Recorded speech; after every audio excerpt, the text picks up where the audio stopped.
5 seconds to go.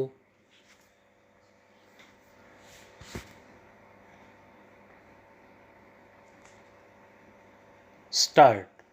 The problems we have to face in world affairs at the present moment bear a great deal of relation to the conflicts that are going on. We have stated repeatedly that our foreign policy is one of keeping aloof from the big blocs of nations and being friendly to all countries and not becoming entangled in any alliances, military or other, that might drag us into any possible conflict.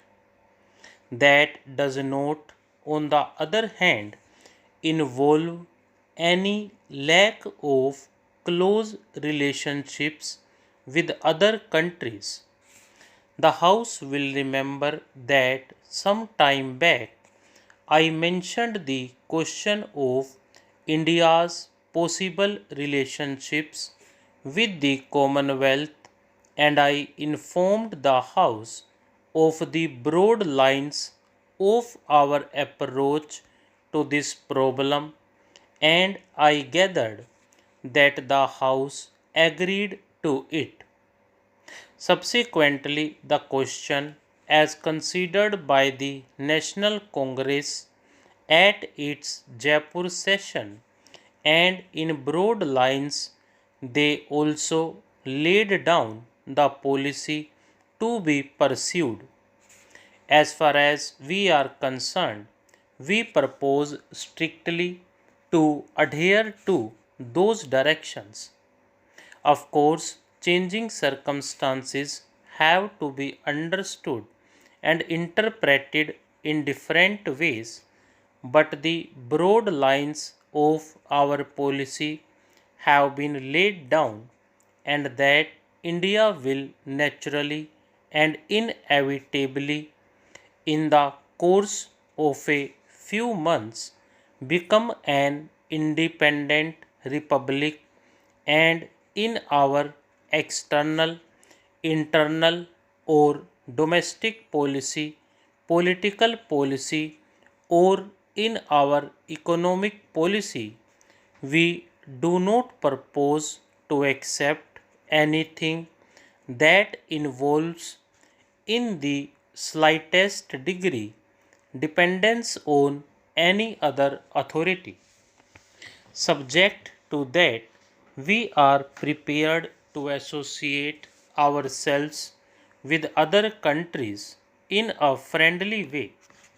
We are associated today in the United Nations with a great number of countries in the world. Anything else that we might do will naturally have to be something that does not go against our association with the United Nations. It is only in terms of independent nations cooperating together that we can consider the problem of our association with the Commonwealth. There may be, as some people have suggested, alliances with this or that nation. Alliances usually involve military and other commitments, and they are more binding. Other forms of association which do not bind in this manner but which help in bringing together nations for the purpose of consolidation where necessary of cooperation are therefore far more desirable than any form of alliance which does bind and will help us to achieve our main target. Recently, there was a conference on Indonesia held at India's instance in New Delhi, and many countries from Asia attended it besides Egypt, Ethiopia, Australia, and New Zealand. The conference forcibly brought several matters before the world's eye, and one of the resolutions passed at that conference was that we should explore methods of close cooperation. We are pursuing that line of inquiry, and perhaps in the course of a month or two, or perhaps more, we may have some more definite results to consider. Possibly, we might have another conference to consider the possible lines of cooperation.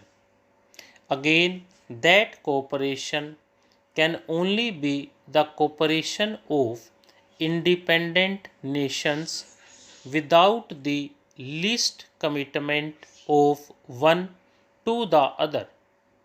But it is a fact that there are so many matters in common between us that it is helpful for us to cooperate with one another.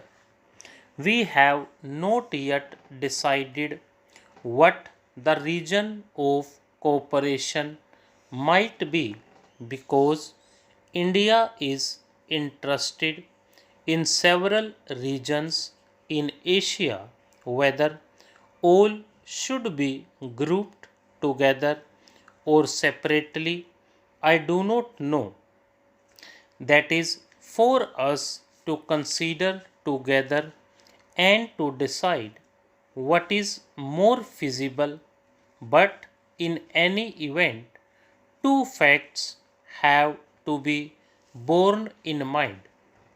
One is that whatever structure of cooperation we may build up will be entirely within the scope of the Charter of the United Nations.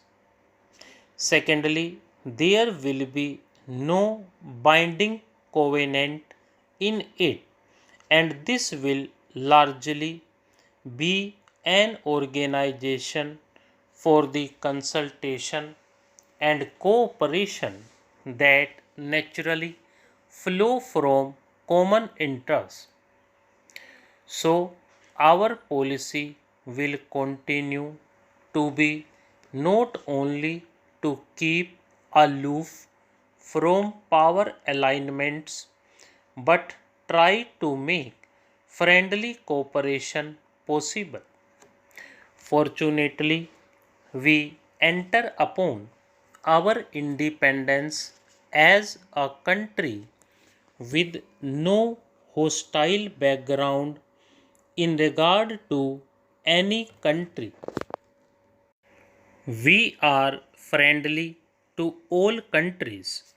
Our hostility during the last 200 years was mainly directed towards the dominating power here, and because of India's independence, that hostility has largely vanished, though it may survive in few people's minds.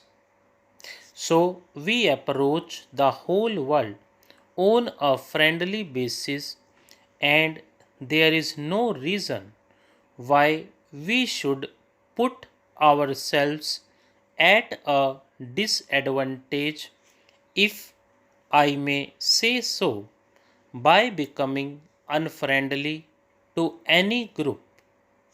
I think that India has a vital role to play in world affairs. The various ideologies that confront the world today The various isms which threaten conflict repeatedly may have a great deal, I think, to commend themselves, but all of them have been derived, if I may say so, from the background of Europe. Well, the background of Europe and Asia is not something apart from the background of the world. Stop.